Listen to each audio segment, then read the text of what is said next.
اب ہوتا ایسا ہے کہ مسلمان جو ہوتے ہیں نیک مسلمان، ان کے ہاتھ میں ایک طاقت ہے. ایک محلے میں آپ کو معلوم ہوا کہ کوئی مسلمان سود کا کاروبار کرتا ہے، جا کے اس کو بولے، سمجھائے، بتائے یہ حرام ہے، بہت بڑا حرام ہے، شرک کے بعد یہی گناہ سب سے بڑا ہے. مانتا نہیں ہے، ایسے مسلمان اس کا بائیکاٹ کرے، نہ اسے سلام کریں گے، نہ اس کی دعوت قبول کریں گے، نہ اس کو دعوت میں بلائیں گے، بالکل بائیکاٹ کریں گے. سدھر جاتے، سمجھائے نہیں سمجھے، بائیکاٹ کرنے سے سدھر جاتے.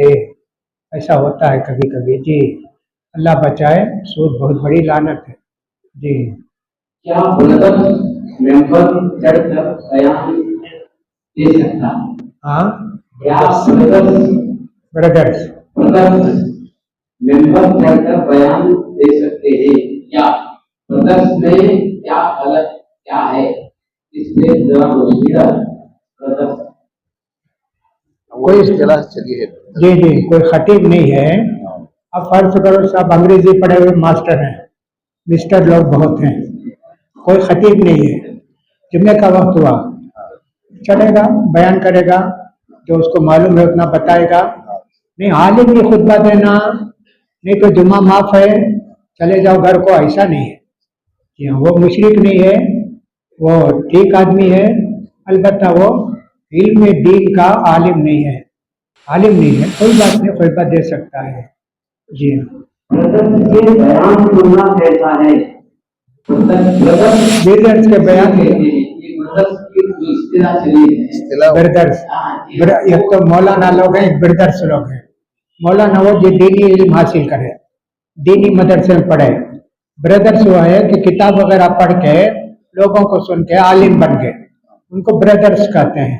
انگریزی جانتے، سب کچھ کرتے، ایسے ہیں. تو اگر وہ جو ہے اس کا سنتے ہیں، ان کا سن سکتے، لیکن فتویٰ نہیں ان کا. بہت سارے لوگ ہیں بہت اچھی تقریر کرتے ہیں، بہت اچھی معلومات دیتے ہیں، کوئی بات نہیں، لیکن فتویٰ پر عمل نہیں کرنا، اس لیے کہ وہ عالم نہیں ہے.